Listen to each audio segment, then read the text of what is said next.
So here we are. Yes. Here we are with our studio audience and our live Facebook audience as well. So we're both a little bit of a guinea pig here, right? I'm happy to do it. Or what was the word you used? This is an experiment. Yes. I like that. I like that. So in many ways, life is an experiment. We don't know what's going to happen. That's true. Do you have a hypothesis for this experiment? I'm trying not to form preconceived ideas about what it's supposed to be. There you go. Okay. Well, either way, we're here. We made it. So here we are, and we're excited to have those of you with us in the room, our live studio audience, as well as our Facebook Live audience. Just to start off with some quick introductions, and then we'll get into some more detailed introductions. I'm Joy Schwartz, LPC Intern, supervised by Ken Johnson, Ph.D., and I'm joined by Dr. John Roland, who is also one of the functional medicine practitioners at Living Well Dallas. And so we're really excited to be here with you tonight. And I thought what I'd do first is just set a little bit of context for kind of how we came to be and how we ended up in the room together, and then I'll let you introduce yourself, and I'll do the same. How does that sound? Sounds great. Thank you, Joy. Absolutely. And since we've kind of got the dual Facebook Live as well as audience in the room, we're hoping to be able to take questions from our online viewers as they come up. We have the talented videographer in the room who will be monitoring the feed. And then for those of you in the room, you're welcome to just ask us questions as they come up. And we'll make sure that we repeat them so that everyone can hear, and so that our audience on the phone or on Facebook Live can hear as well. So thanks again. And what I wanted to share was, again, how we kind of came together. So Dr. Roland and I are part of the functional wellness team, along with Brenda Briscoe and Celia Naples, who are here with us tonight. And the four of us kind of take a more holistic approach to treating the causes rather than the symptoms of what affects our clients. And what it allows us to do is approach it from a multifaceted perspective, from a medical standpoint, from a dietetics and nutrition standpoint or digestive standpoint, from a pain management standpoint, and from my perspective, from a mental health standpoint as well. So that's kind of the benefit that we have of all of us coming together. And tonight's topic is really about demystifying anxiety, depression, and functional wellness. So we're going to get into those topics in a little bit more detail, but I first wanted to set the tone for kind of how you and I came together. And I loved this quote. You actually sent it to me. I think it was over text message. And after we got to know each other, you said, "I think this is the beginning of a beautiful friendship." And it was that fabulous Humphrey Bogart quote. And I'm an old soul, so I can especially appreciate that one.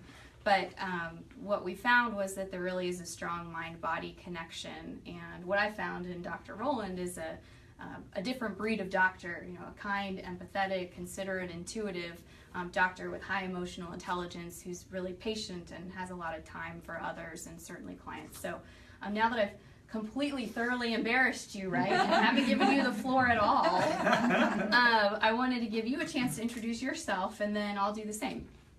Well, Joy, thank you for inviting me to be a part of this. Anxiety and depression are subjects that I'm very interested in, and the opportunity to apply functional medicine principles to this is wonderful. Fact is that anxiety and depression are such a big problem, and functional medicine is one of those things that helps to draw out just the subtle complexities. We had some discussions before the lights and the camera went on that really kind of talk about that. It's just so much of a bigger problem than, let's say, traditional doctors have been taught to respond to. But before I get into that, I wanted to mention a little bit about functional medicine. I was trained as a traditional family practice doctor, and did that for 5 years, and then transitioned to the emergency room. And that's certainly a long way from where I am now. Long way from wellness, too. Yes, it is. It is. So much of it is responding to the acute thing and applying the Band-Aid or the pressure bandage or whatever it is, and getting people pushed along. But I happened to be asked by a friend of mine to help be a director of light therapy. She was doing some laser light therapy and the skin therapy. It's very interesting. It's not something I'm particularly interested in, but I agreed to help her. And so I went to a lecture and to learn how to do the principles of how to follow somebody that's doing that. Sure. And the last day of the lecture was the first day of a functional medicine lecture, and it's not something that I had any knowledge about. And it showed me a whole different picture of health and disease and the relationship. And the fact is, it is a very big picture of health and disease. We get into, in traditional medicine, a reflexic reaction of giving a medication.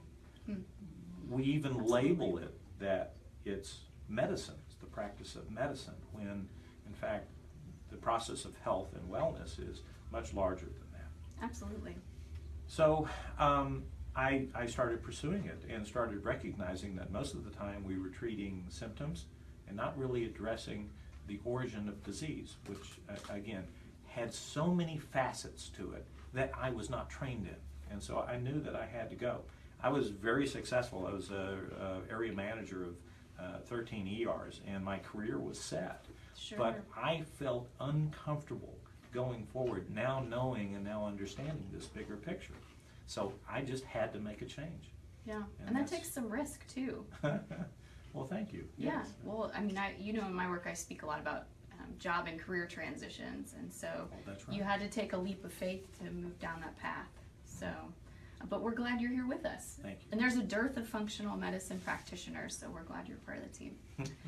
So why don't I go ahead and just give a little bit of background on me and clients I serve, and then we'll get into more detail on our exciting topic. As I joked on Facebook earlier, as much as one can be excited about anxiety and depression, that's where we're headed. So Yes. we are excited about our topic, right? Yes, we are. Okay. So I mentioned that I'm an LPC intern, so I focus on clients who are primarily undergoing life and career transitions. They've hit roadblocks or speed bumps in life and are looking to adjust course. So my actual background is I have my origins in working a corporate environment. So I've been in strategic HR roles for a number of years, and I still am. And what I found as I proceeded through an executive coaching path is that the folks that or the employees and leaders I was coaching and developing, and teams as well, were, as they worked through their work transitions or work challenges, that life often came into the equation. And so what I found is that I wanted to be able to toggle between the two, and that's actually why I went down the counseling path myself. I see. And then my own journey into functional wellness came as a result of my family and some of my own challenges with digestive health, and I've been really appreciative for the experience I've had at living well. And sometimes I joke, for those who have seen that old commercial, the hair club for men, I'm a client and also a member of what we do at Living Well. So it's been a good experience for me. And in terms of the types of clients I serve, again, those who are undergoing different transitions, but I especially enjoy working with people who are embarking on job or career transitions at any stage in life. Couples and families, also those who are undergoing interfaith challenges. As well as working with underrepresented groups and diverse clients. So those are a couple of my specialties, and those are the folks I like to work with. So, well, go ahead. That's very interesting because that brings about an authenticity that you're exploring this yourself, and I view it the same way. I'm teaching people how to be healthy, and it's an active, ongoing experiment, if we want to use that, into what is health, and I have to be an active participant in that too, in looking into myself and finding out what is causing disease and mental fatigue and problems there. I really do. It's an active process. Yeah, we're all living it and learning it as we go along, right? Yes. So can you share a little bit more with our studio audience and our video audience about really what functional medicine is, or functional wellness? And you've hit on it a little bit, but could you go into just a little bit more detail? So functional medicine, more than anything else, is a connectedness to all of the ingredients to health, and they affect our response and what happens when we get ill. So the fact is that we are affected by our relationships, and you certainly get drawn into that. There are Sure. very toxic relationships that certainly can affect our health. But an appreciation, for instance, about the importance of sleep is important. If we don't sleep on a regular basis and have a cycle of regenerating each day, it fatigues the adrenal gland, and that's now becoming something that used to not be able to be measured, and now we can actually measure it and see it. There are phases of fatigue of the adrenal gland that are very important. So now you kind of understand, hey, wait a minute, when I wake up and I don't feel well and I feel depressed, there may be some other causes that are very real and very metabolic. And so there are some specific steps that we begin to take. So you're saying that, it's not just one system, right? That in functional medicine or functional wellness, we're looking at the interplay between a number of the body systems, right? Whereas we might go to a psychiatrist to address a mental health concern under normal circumstances or typical circumstances, right? And then you might go see your general practitioner for something else, and then see an ENT for if you're having sinus pressure, sinus headaches, or something along those lines. So this functional medicine kind of brings all that together, right? You're right. There is an increasingly fractured view of health that we're getting into now. And functional medicine does help to pull a lot of those factors together. The fact is that if you're struggling with allergies, it still is going to affect you. You're not going to sleep as well. So being able to pull that big picture together is very important. You're right. Absolutely. And I guess while we're kind of on the topic of bringing it all together, so when you and I were conceptualizing this event and we thought about what we wanted it to be, I think you actually recommended a book to me. And it was a book by an author named Peter Bongiorno. Thank you. And this is it. So not that we're specifically endorsing his book, although I'm sure he'd appreciate that we're doing this. Maybe he can send us something later. Maybe he'll send us a free copy. But the author again is Peter Bongiorno, and the title is Holistic Solutions for Anxiety and Depression, and the tagline is Combining Natural Remedies with Conventional Care. So I'd love for you to tell us a little bit and just kind of refresh me and our audience as well on why we're talking about these two topics together and where the synergy is. Peter happened to speak to our group. We have I wouldn't say it's a research group, but it's a group of doctors and practitioners that are all interested in functional medicine and the approach to this. And basically he put together a lot of the ingredients of functional medicine approach. Dr. Hyman also has presented many of the facets of that, and it's just really an integrated approach on how to approach a disease like depression and anxiety. So when I'm talking about anxiety and depression, it really is a brain disease.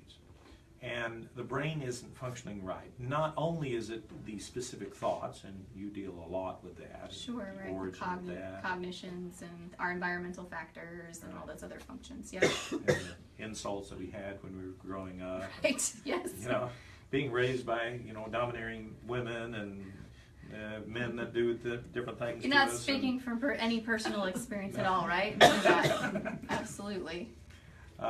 Are you inside my head? No. I'm just teasing. Yeah, I was the son of a domineering woman, and a fairly strong man too. So I've had to work through some issues there as well. There you go. Well, as a therapist, I can say thank you for your self-disclosure. We all have our issues, right? Yes, or as we I do. said to one of my former colleagues, we're all broken in some way.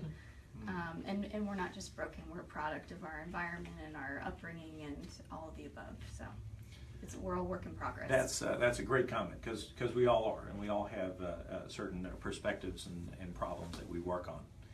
So when, with a functional medicine program, certainly the effect of hormones are important. It's easy to recognize if someone is going through menopause how hormones are going to affect you. Sure. Men are the same way. We're finding that men now in their 50s and 60s have quote-unquote normal levels of testosterone, but because of the insults that have happened to us, our normals now are about half of what they were in the 1930s and 40s. Interesting. And that spurns forward the question of why. And the reason is multifaceted. It probably has to do with solvents, with toxins, with pollutants, with our food. Yes. The food system, right? BPA, which are in the plastics. Remember, of course, that was fairly recently discovered, and it has a real estrogenic effect on men, which, you know, a lot of women probably notice. You know, men don't act like men anymore, and there may be some reasons for that. I'm reading into it a little bit, but those of us on my end of the spectrum would say we value that men are acting in more empathic ways. okay. And if BPA has helped with some of that, you know, maybe it's not entirely horrible, but I know where I absolutely know where you're going. I understand that perspective, and I didn't mean to editorialize too much. It's all good. It's all good. You know, there are some reasons why we're acting different, and Sure. It's kind of alarming to kind of think that our environment might be affecting us that strongly. Absolutely. So you mentioned a little bit about nutrition, and Mm-hmm. I don't want to, you know, I could talk all night about nutrition, but particularly when we're talking about the brain, I wanted to emphasize one thing in particular. The brain, unlike almost any other parts of the body, works off of glucose. As a matter of fact, that's why when somebody goes into a diabetic coma, Sure. it can cause brain death when the rest of the body is entirely normal. What is that? Steel Magnolias, where the main character goes into a brain dead coma because of hypoglycemia. In many cases, we'll find people that are absolutely brain dead with the rest of the body completely healthy because their glucose dropped to zero. The rest of the body can work off of fats and other sources of energy, but the brain cannot. Okay. So that then puts an emphasis then on glucose and the right types of glucose. So the standard American diet has an overemphasis on simple carbohydrates. Right. And our body's not used to seeing that, so that seeing that kind of glucose, so it causes our glucose to go extremely high, which then stimulates the insulin to try to respond to that, and then it drives it too low, and you get into this vicious cycling. How many of us have had, for instance, pancakes and stuffed ourselves with pancakes only to get hungry 2 hours later? Right. And then to feel angry after we've had all that yes. sugar and all those carbohydrates, right? So glucose is very important, and we need to eliminate simple sugars, certainly. And we need to do, if we're going to do carbohydrates, certainly do more complex carbohydrates in the right form. So we certainly know that with ADD, for example. You've experienced that. Yeah, well, we've talked about that in the context of, a lot of friends of mine talk about their children who have ADD or ADHD. And there's certainly research that we've both talked about lately that shows that reducing gluten can help to minimize or mitigate the symptoms of ADHD. Mm-hmm. Absolutely. So and simplified sugars. Yes. Absolutely. So let's talk. Maybe we can get a little bit more specific about some of those specific steps that someone might take if they're undergoing or they're experiencing symptoms of anxiety or depression. But maybe even before that, it'd be good to kind of let's level set on those topics a little bit, right? So our audience, I'm assuming that people who are listening or watching our video already have some exposure to anxiety and depression, but maybe we can level set for them just to level the playing field a little bit. Of what steps to take if you're undergoing that? Well, first let's just define them. But yes, the steps for sure. I know we have a nice list of steps. So before we go there, though, I think it's important to acknowledge just how prevalent both anxiety and depression are. And we know that research shows that over 25% of the U.S. population, or adults in the U.S., suffer from one or the other, and that's just what's known. So significantly higher, and it's actually about twice as many adults who experience anxiety either in a stronger form. So I think it's important to acknowledge that they're both, that there are a lot of people who have experienced an episode of anxiety or depression throughout their life, and many of whom who go undiagnosed. But even in spite of that, the research that you and I have talked about in advance of this event, in the U.S., 1 in every 10 Americans is actually taking an antidepressant. So we know that there are a lot of people being treated for depression and anxiety, and they're seeing their general practitioner, who is most likely recommending medication as a first defense. Mm-hmm. And so I'll come back to that in a second, but I think it's important to acknowledge that individuals who are feeling depressed, and we don't want to necessarily put a hard label on it, like we would with a diagnosis in the Diagnostic and Statistical Manual. What I think is important to think about is some of those symptoms that people who are experiencing depression have, right? So sadness and a difficult mood or irritability. They may be experiencing loss of sleep. We talked about sleep earlier. Yes. Mm-hmm. Experienced significant weight loss or weight gain. Yes. Loss of interest in things that they formerly found pleasurable, right? So activities, whether it's sports or something, certain activities with friends or socializing, all kinds of things that they may be used to do but don't necessarily want to do anymore. They start withdrawing away from life. Exactly. So those are just a few, and there's certainly a number of symptoms that our listening or live audience may have experienced themselves. So I think that's kind of important to level set there. And then on the anxiety front, when we talk about anxiety, it's not necessarily the fear itself or the stimulus. It's actually the anticipation of the fear or the stimulus that people experience, and it's that biological or that behavioral or physiological reaction that happens, that we feel the cortisol, that stress hormone going through our body, or we break out in a cold sweat, or there are people who certainly have formal panic attacks, or maybe just less severe panic attacks. So both of those, those are just kind of the high-level bullet points on the two, and we'll cover more in the follow-up to our event, but I think it's important to level set there. The other thing I wanted to make sure I cover as well, excuse me, is that when we talk about, and we're going to get into it in a second, and I'm excited to have you share the exciting list of things that people who are suffering from one of these two conditions might want to do before turning to medication or in addition to medication. The disclaimer is not everybody who is suffering from anxiety or depression should take a functional approach. And if someone is at risk of harming themselves or others, then there may be something even more serious than medication needed. They may need to be under observation or under the care of a supervision of a healthcare professional on a regular basis. So that's kind of number one. Number two is if the individual who's suffering from these conditions isn't able to engage in kind of everyday basic human functions, taking care of their family or going to work, those sorts of things, then medication may still be needed to kind of get them over that hump, and then some other holistic methods may be a possibility. So that's my, quote-unquote commercial disclaimer that, the approach that we're planning to talk about tonight, how to address these conditions without necessarily having to turn to medication, can be addressed. So what did I miss? Well, the fact is that this is such a rich and complicated subject. I mean, Absolutely. There's so many aspects to talk about. Yes, that's true.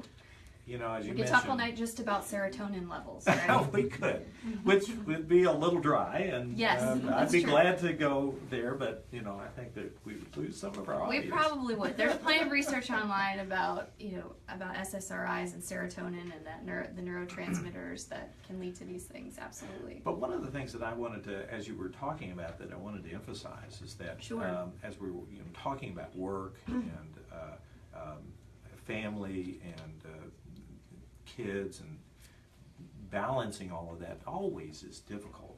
And I think one of the things that leads to so much anxiety is that we don't know how to set our boundaries, and we allow things to overcome those boundaries, and it's that constant struggle that is one of the nituses that creates more and more anxiety. But that's kind of more in your field than it is in mine. Well, it's probably both, right? Because I think that one of the things we often talk about with Betty Murray, who's one of the co-founders of Living Well, is that we kind of have to toggle in a couple different spaces. And even when I worked with her as a, on my own nutrition and dietetics approach, or the way I was managing my diet, she would ask me, what's going on and how are you handling the stress that you're experiencing at work? And and I really appreciated that. So I think it is good for, even though it kind of falls into my mental health camp, for both of us to be thinking about, all of us who are working in this space to be thinking about those sorts of things, for sure. I work with other doctors that are doing emergency room work and other things, and so many times all of a sudden now in a supervisory position, I'm sitting down with them and starting to talk more about their approach to this. And listen, have you gotten sleep? Have you eaten? Have you taken care of yourself first before we can really start talking about these other issues? Because it's really hard to talk about those other issues if the brain is hungry for these other things. You just can't get to those higher levels of mental functioning. The brain just has a hard time going there. Absolutely. And when we talk about that in the other part of my identity, my corporate life, we talk about addressing people's personal needs before we get into their practical needs. Yeah. So absolutely. And boundaries are a huge challenge for, in our day-to-day life, anyone who's trying to manage a career, potentially family commitments, the types of things that you and I are trying to do in our, with our additional efforts as what we're trying to do in functional wellness. So I think all those things that we're trying to balance, and it is really difficult to set those boundaries. And everybody has those issues. Right. I think that's one of the problems. We aren't structured to work during the day and go home at night. Right, life is just too complex nowadays.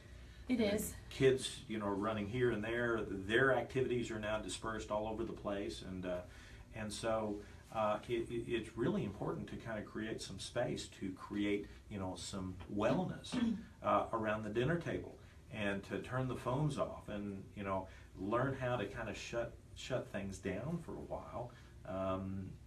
Maybe consider things like yoga and meditation. By the way, meditation, I had a lot that I want to talk to you about in regard to meditation. Oh, good. That sounds like another J&J conversation, right? Maybe, so yeah. We joked that both our names start with J, so there's something there. But yeah, absolutely, in a future talk.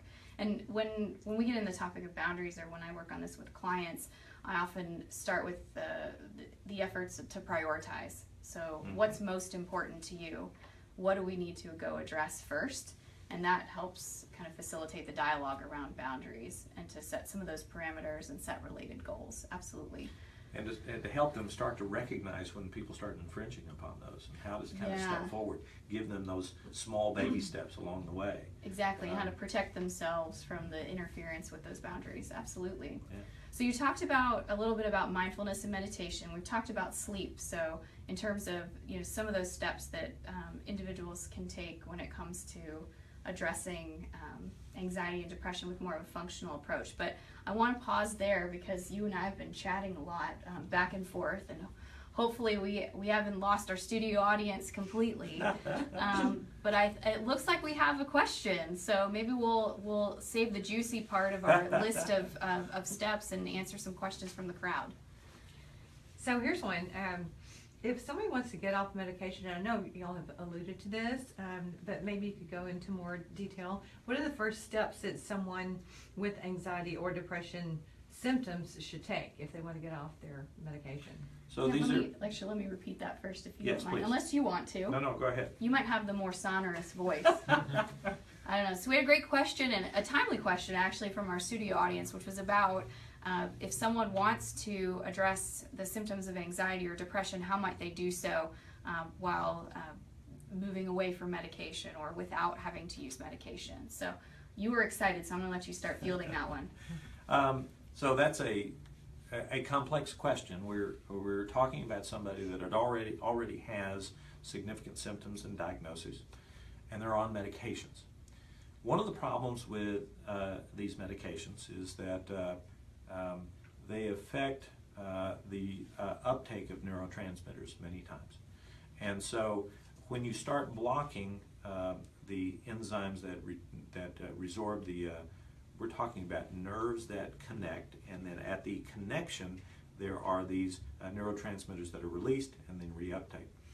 So we start blocking. The goal is the reuptake, right? You want them to go back into that presynaptic neuron so that they're absorbed and they well, they're inhibited. They're inhibited. That's right. That's right. And the levels are too low in many cases. I mean, so the goal is to get more. Right. I didn't mean to get us into neurobiology. It's fascinating, but we don't. I'll let you carry on by all means. So the fact is that these medications many times inhibit the reuptake so that there's more of these neurotransmitters around. But the problem is that in response to that, the body starts producing more receptors. And so it becomes upregulated or downregulated depending on the enzyme system that you're talking about. Sure. And so just removing the medication may cause and may trigger severe side effects. And so if they've been on for a long period of time, and we're talking about SSRIs or benzodiazepines or many of the anti-anxiety medications, we have to step down from them very slowly. But in addition to that, with a functional medicine approach, we have many other modalities that we can start to do to improve the functioning of the cell and start to reduce some of the anxiety. So certainly, sleep is very important, and improving the diet, not only reducing simple sugars, but doing things like anti-inflammatory diet, which is lots of green leafy vegetables. We start improving methods to help induce some relaxation, like meditation or deep prayer, or some quiet time, some journaling, some very specific things. From my medical approach, I start looking into enzyme deficiencies and enzyme and nutritional deficiencies that are present in all of us. Like? B12 and B6 and folate deficiencies. Folate deficiencies, for instance, if you're pregnant and you're deficient in folate, it's going to cause brain damage in the fetus that is growing. So that's why everybody's on folate. Well, the same is true for adults too. Many adults are deficient in folate. And probably more deficient than what is recommended by the USDA and other typical boards that give us that information, right? Correct. And same story with vitamin D and others as well, right? There's a minimum requirement. We think, oh well, if we're getting that, we're probably okay. But with a functional approach, you're actually running tests to determine what the levels are that this individual has and what they might need given their situation, right? This insight about the ability to intervene in these enzyme systems is a new concept, and again, it's one that standard doctors just don't understand. I sat down with an organic chemist the other day for TCU who I was able to show how it is we intervene and treat these enzyme patterns with this. And Krebs cycle problems and mitochondrial problems, all by augmenting nutrition. He was flabbergasted. He had no idea that we could actually do this, and he was fascinated at the programs that I showed about how we actually drew these and how we could treat it and intervene with them and improve that biochemistry. Yeah, you probably floored this organic chemist. Maybe you changed the face of organic chemistry for all those pre-med students, right? You turn it all on its head. But you mentioned something earlier when you talked about digestion, and I think it's important to talk about the intersection between gut health and these disorders. And what is it that we read that 90% of the body's serotonin is produced in the gut, in our digestive system. So when we think about these disorders as being primarily controlled by our brain, a lot of our brain is controlled by our stomach. So, I mean, what's the implication there? Again, it's an interconnectedness. I'm asking you a rhetorical question. I but appreciate it, yes. Putting you on the hot seat. It is all interconnected. The fact is that serotonin is produced there. It is produced by very specific bacteria, enterochromaffin cells that are present, and they act with precursors of the good food and having the healthy bacteria there, which if they aren't there, you can't make serotonin. Okay, Yeah. so it's kind of important. If you're not eating the right foods that have methionine and tyrosine and phenylalanine and these essential nutrients there, then Right. you can't make it. And then it's absorbed through the system and into the brain, and it's actually part of it. So one of the reasons that people are low in serotonin, and we're trying to give them SSRIs to increase their serotonin, may be because they're not making it in the first place. Exactly. They're not eating the things or getting it from the environment in the way that they need. So this interaction between bacteria in the intestine and the whole body, it just continues to morph and think about. The fact is that we as a human being cannot live with the bacteria without the bacteria in our intestine. Right.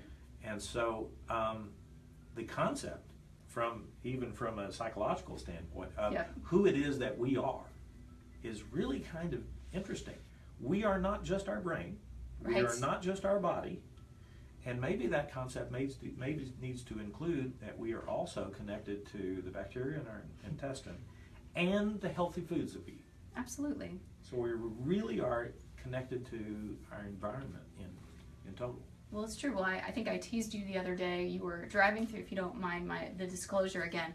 So you were driving through a drive-through when we spoke on the phone, and I heard your order, and I said, "Oh, Dr. Roland, I'm really glad that you ordered a functional wellness-focused meal.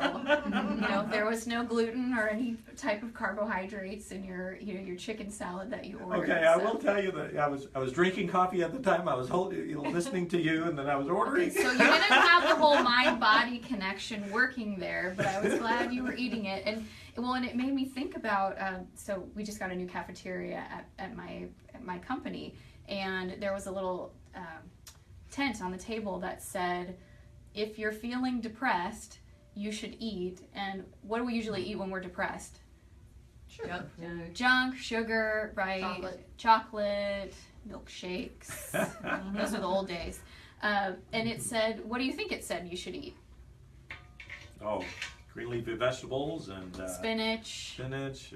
Any protein? Fruits and nuts. Yeah. Healthy nuts. With healthy fats. Exactly, and salmon was the fish recommended. So I'm still waiting for them to serve like a well-filleted salmon at work, but I did like that they at least were getting us down that path. So more toward a wellness path. So, but you brought up nuts, which I think is really interesting. So sometimes when we crave crunchy foods when we're stressed or feeling anxiety, and so typically want to go for something like a bag of potato chips or something of that nature. In the old days, it might have been Doritos, but in this case, nuts are a great choice, right? Because they are, they can be salty and can kind of meet that need. But that's You're just right. one digestive tip along the way. So healthy fats. Exactly. Also another component, and I don't want to, make it dull, but healthy fats are really important to brain health. Again, if you picture a brain cell, and the brain cell has all these long connections, you get the appreciation that it has a lot of surface area. Okay. Well, the fact is that the wall of the cell is made up of fat. Right. Layers of fat. So if we're not eating the right fat, then you can't get the right functioning of that layer in the brain. So the brain is very lipid dense. Right. It requires a lot of fat. So that puts an emphasis on healthy fats. Right, like omega-3 fatty acids, which come from fish, and also digestive supplements. Correct. And it's counter to what we've heard from the standard American diet approach for a number of years, right? What the industry is telling us, or has been telling us for a number of years, that fats are bad. Yes. And there are healthy fats and not healthy fats, obviously, but we kind of have to shift what we've heard for years on its head. Yes. As it relates to those sorts of things. So maybe we can summarize a little bit. So we talked about sleep, Yes. getting enough sleep, right? So your body can repair itself. We talked about embedding some kind of spirituality or centering practices, right? Mindfulness, meditation, prayer, those sorts of things. Looking at the vitamins and supplements that we're ingesting through our food, and if we're not getting enough, working with someone like yourself or a functional practitioner to ensure that you're getting enough vitamin D and those vitamins in the B family, as well as the omega-3 fatty acids, right? And then just eating the right sorts of foods and not loading ourselves with sugar and simple carbohydrates. And then what else am I forgetting? What were those other ones on our list, right? Exercise is a Thank big you, one. That's right. Exercise is so important, right? 30 minutes, 5 times a week or so, right? Just a little bit on a semi-frequent basis is enough. Just a little exercise sprinkled through the week really helps brain health and body health. Mitochondria really help they are the ones that actually produce energy, but they also are the things that help to detoxify the body. So if you take somebody who exercises and you look at their cells, there is an increase in the number of mitochondria, whereas an average cell, let's say, has 50 of them in a cell. Somebody who's exercising will have 3 times that.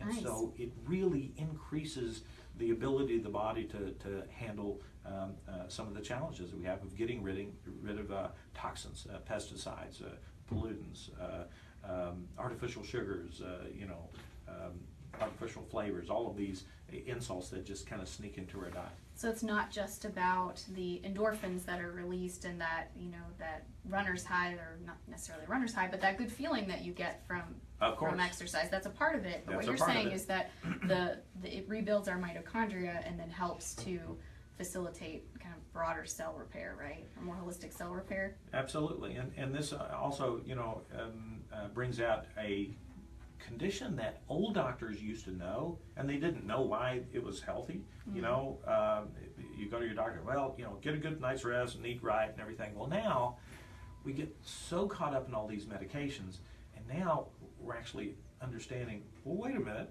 we should have been what old Dr. Jones told me when I was growing up, and but we now have scientific evidence of exactly what it's really doing inside our body. That's fascinating. Yeah. Absolutely. Well, why don't I, now that we've kind of spoiled the secret sauce and we've given all the exciting tips, why don't we take some more questions from the crowd? Yeah, absolutely. Yes. Oh, yeah. How can someone suffering from anxiety or depression address the causes or underlying sources? Okay, so to repeat the question, how could someone suffering from depression or anxiety treat the underlying causes or sources of of those conditions? So I think we hit on a couple of them. What would you add? So as I'm looking at it, we mentioned a lot of factors, and the fact is we start working on little bits of all of those. But in those situations, there usually are a few key elements. It's kind of like it really started there, and we need to focus on there. But one of the things that you and I were talking about is that when we're focusing on a problem, there's so many other sides to it, and there's some missing ingredients. One of the things that I will do is do a nutrition evaluation and find specific vitamins that are really deficient. We haven't talked about vitamin D, for example, which is one of those things that we get from sunlight, absorbing sunlight, which converts vitamin D to its active form. We know, for example, that people in Seattle or people in the northern states have a higher level of depression because of low levels of sun and low levels of vitamin D. Not just the cost of living? That's right. It is, yes. Having lived in one of those places, yes. I'm just teasing. I'm sorry. Go on. But also, I am surprised at how often people in the South are deficient in vitamin D. I myself, I'm on 10,000 units a day, and I get out in the sun, I play golf, and yet I still am vitamin D deficient. It just shows you how much the enzymes just affect. Whatever reason, my enzymes don't produce vitamin D, and I can't get enough from the sun. Good to know. And I think on the mental health side of things, right? And again, we talk about everything holistically. Those are the sorts of things we would kind of partner together to address some of those deficiencies. And then, on my end, I would probably want to understand what's changed for this individual, right? So typically, if we're dealing with someone who doesn't have severe anxiety or depression that's debilitating, I'd want to know what kind of changed in their life when those symptoms started to appear, and to get a read on how much of that is attributed to their environmental factors, what's going on with their family or their work environment or work situation, and then as well as what they're doing kind of for their own personal health and routine, and perhaps even more importantly, what are they telling themselves? What are the cognitive what's the cognitive piece of that, right? What's the self-talk that they're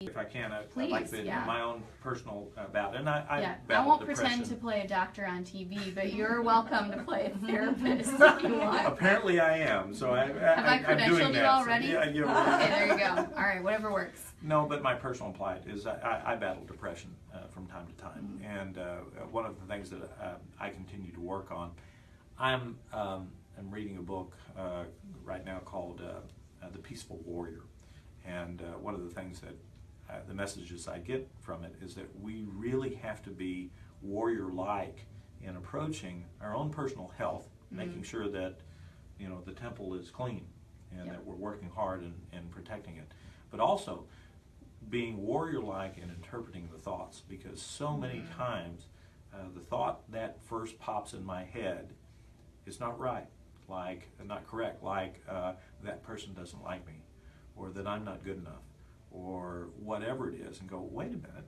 where did that thought come from? And really kind of hear it out and realize that it is BS. That came from nowhere good, and how to deal with that. And Absolutely. I know you do a lot with that. Absolutely, yeah. I think it's uncovering what those unhealthy thoughts are, or as you said, the ones that are BS, right? And calling that out to some extent for clients who maybe can't realize that themselves. So we let them kind of experience the emotions and the thoughts as they're happening, and then talk through what's triggering them and kind of cognitively reframe them, or reframe those thoughts in a more positive way. Yes. And then figure out, you talked about addressing the body as a temple, right? So a lot of what we do as therapists, and certainly in a coaching context as well, is help people to establish routines and disciplines. So what's the goal? Where do we want to be? And then what are the steps that we're going to take to get there? And recognize that, we may have sub-steps 1, 2, and 3 for steps A, B, and C, and that's okay.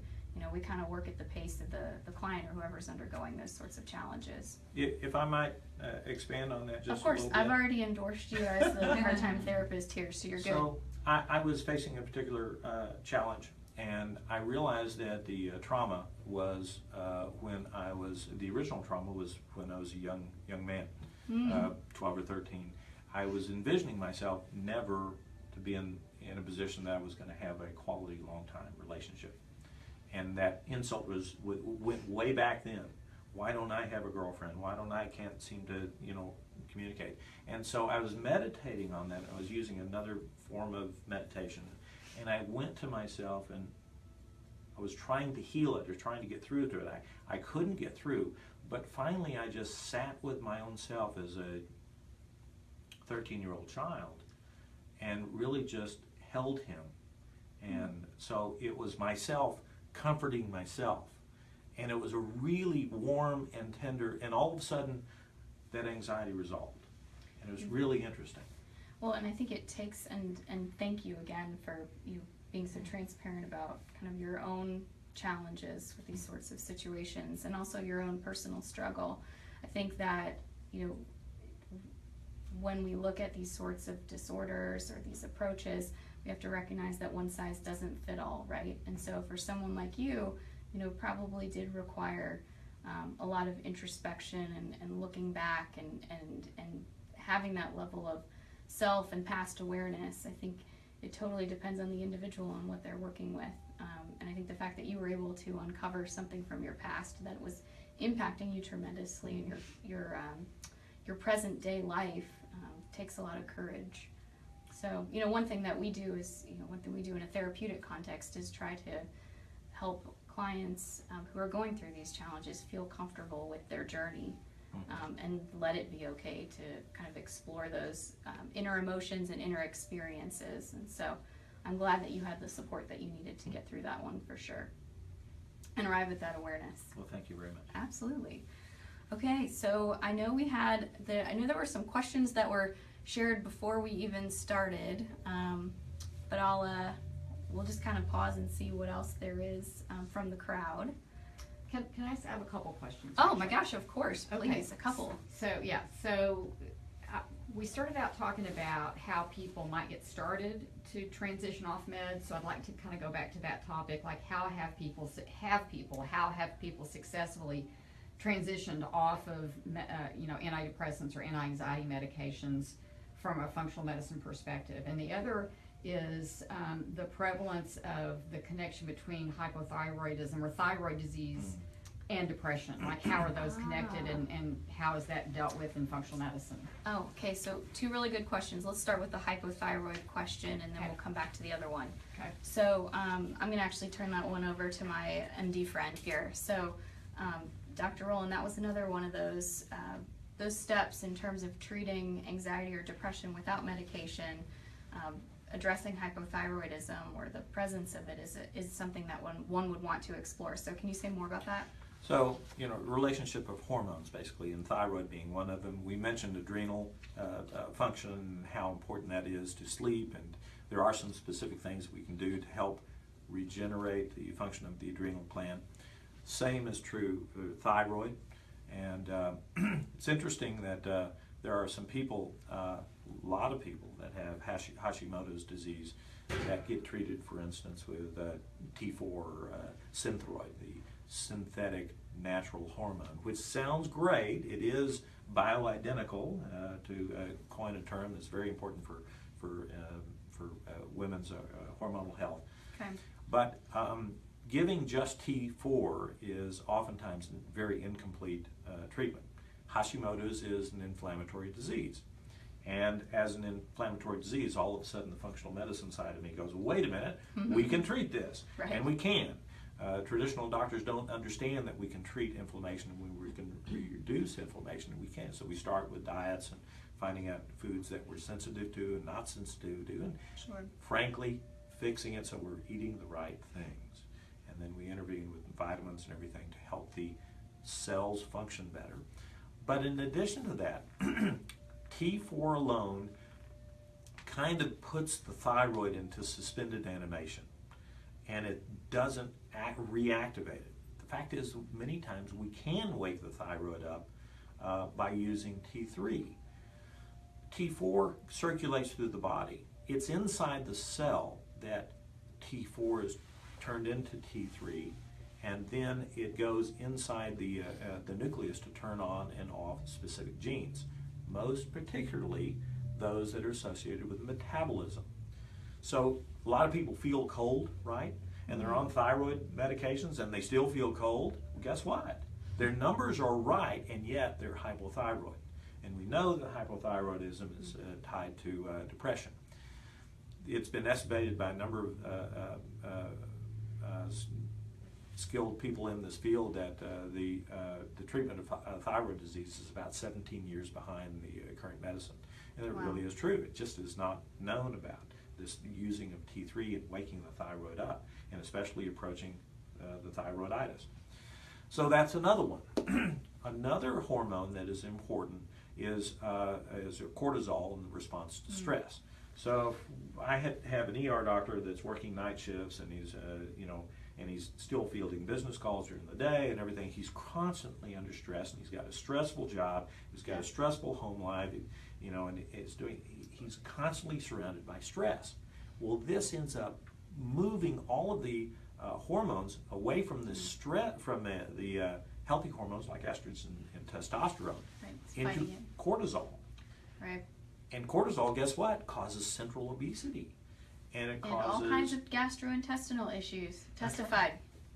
So hormones. Stress, I mean, that's just a whole section of it that it affects. So yes, we start intervening in those things. And I forgot the last part of the question. The last part is how do you actually transition people off of meds through functional medicine?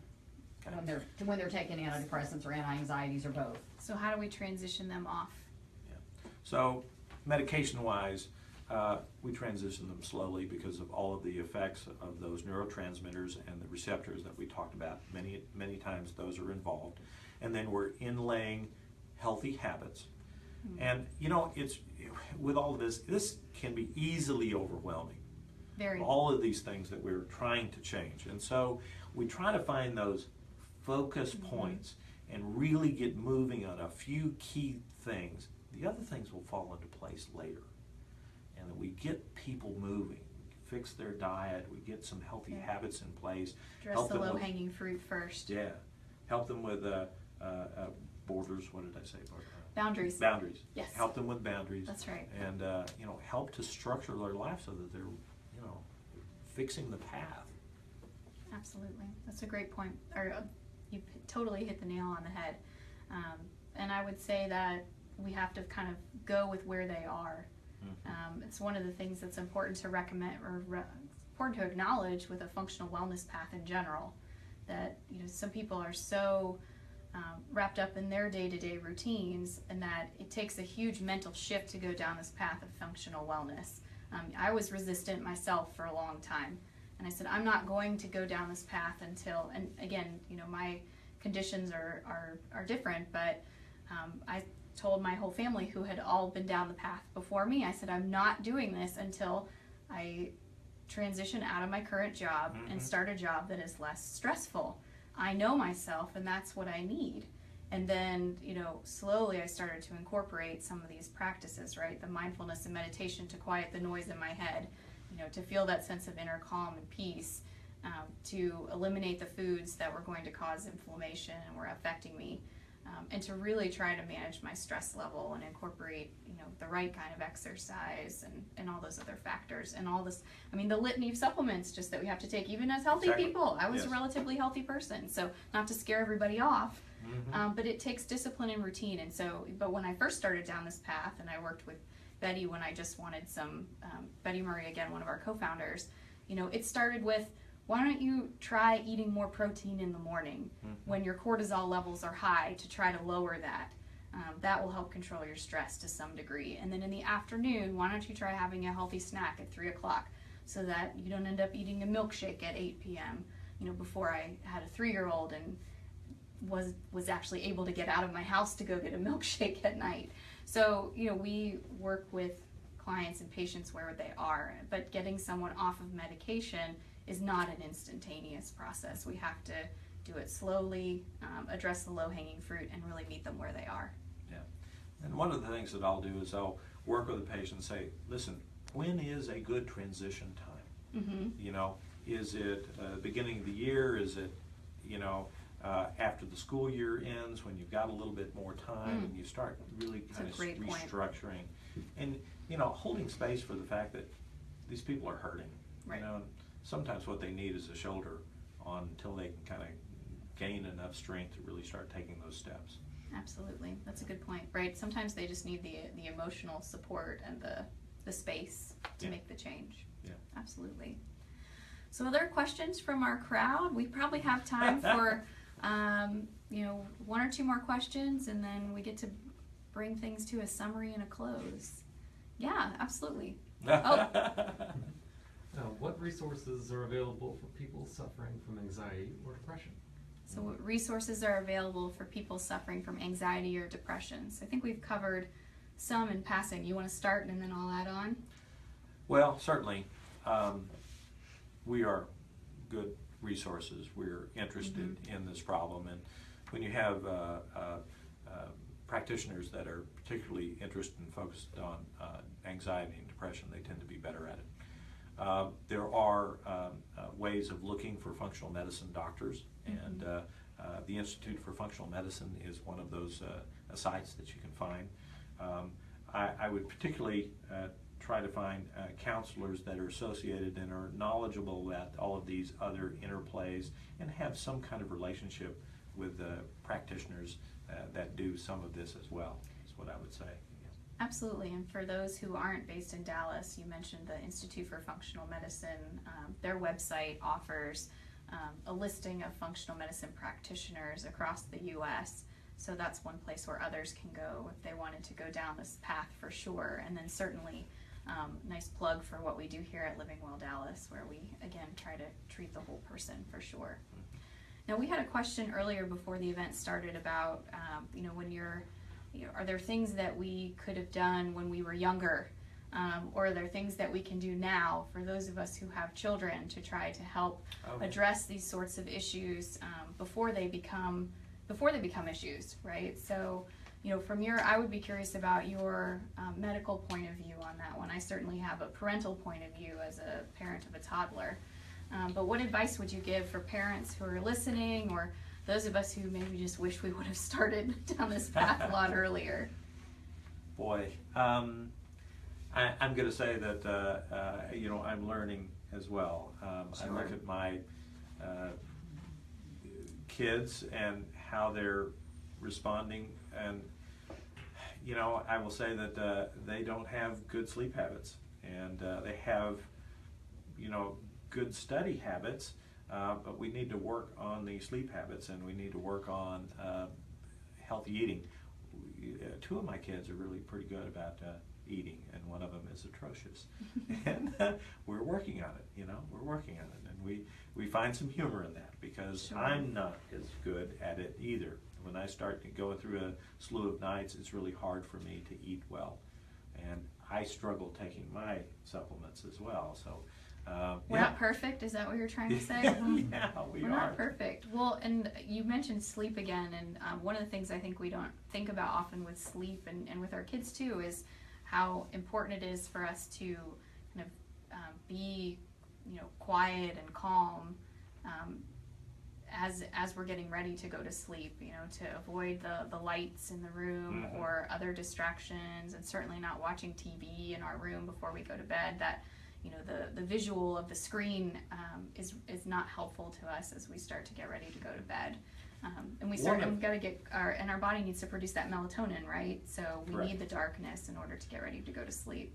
Creating that environment, so you shut down the lights for 30 minutes or so before you go to bed.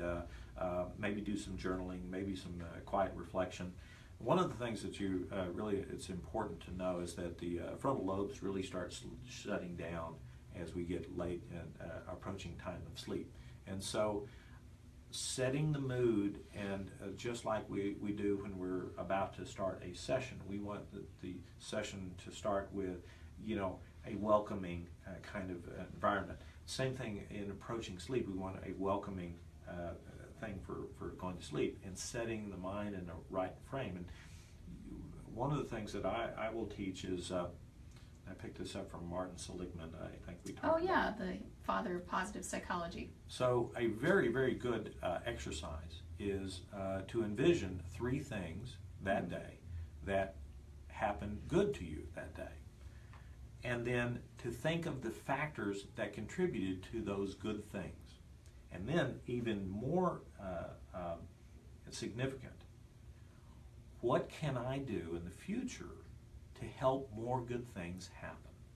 And then you reflect on that, and it sets the mind in a positive direction, and that's such a healthier way of approaching sleep. So you're not thinking about all the things that you got to do the next day. Right. You're really reflecting on the good things that just happened. Oh, absolutely like that. Yeah, to focus on the positive, the reflection of your day versus that massive list of things to do that you need to do tomorrow. But even still, kind of to quiet your brain, it can be useful to have a pad of paper or jot those notes down on your phone before you go to sleep to put them out of your mind. Yeah. But I like your approach better, so maybe it's the combo of the two.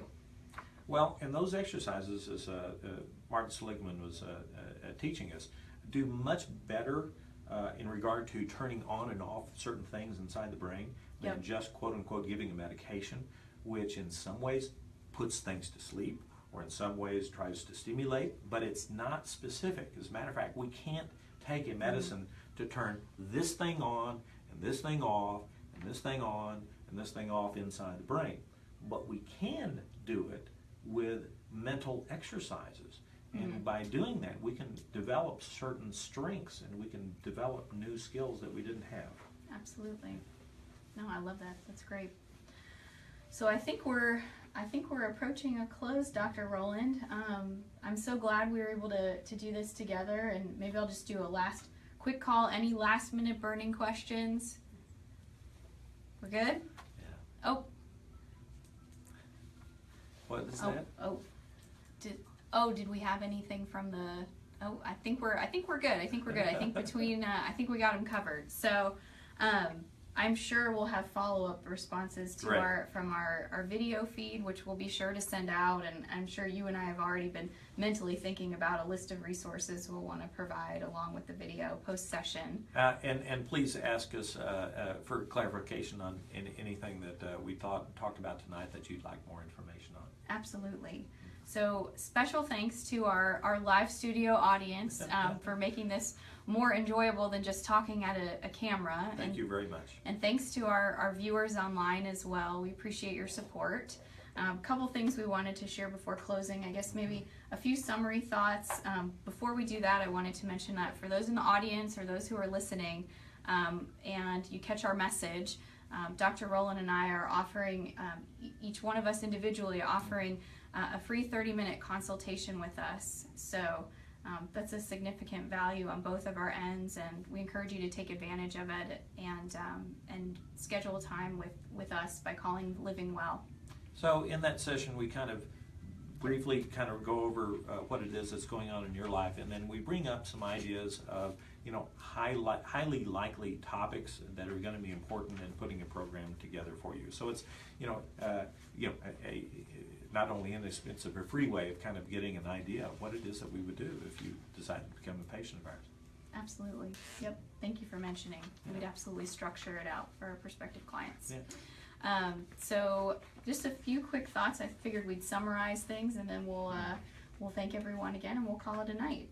So if you were to, now that I keep putting you on the hot seat, so if you were to summarize what we covered in totality, what would be one or two key points you'd want to leave our audience with? Well, I would say if you suffer from anxiety and depression, there are a lot of you out there. You're not alone, and that we hold about this problem. So if you're searching for other solutions and have been frustrated, there are many other ways that we can approach the problem. Wonderful. And I would just add that, and thank you for the warmth and empathy with which you shared your perspective. That is a big part of what we try to do here at Living Well, is work with our clients and kind of meet them where they are, and certainly addressing the emotional needs for sure. So, and I would just add that we also want to remind you that there are a number of things that you can do to address these conditions that don't necessarily involve medication.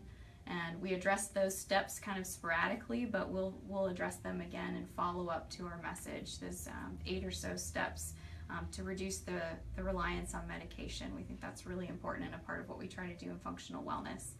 So just wanted to make sure we put that out there. And I also wanted to remind those who are watching or listening that you can find out more about us and what we do by visiting livingwelldallas.com or by calling 972-930-0260. So thanks again for joining us and for tuning in, and hopefully more sessions with the two of us are to come. Thank you very much. I very much appreciate it. Absolutely. Thank you. Thank you all. Oh my gosh, applause.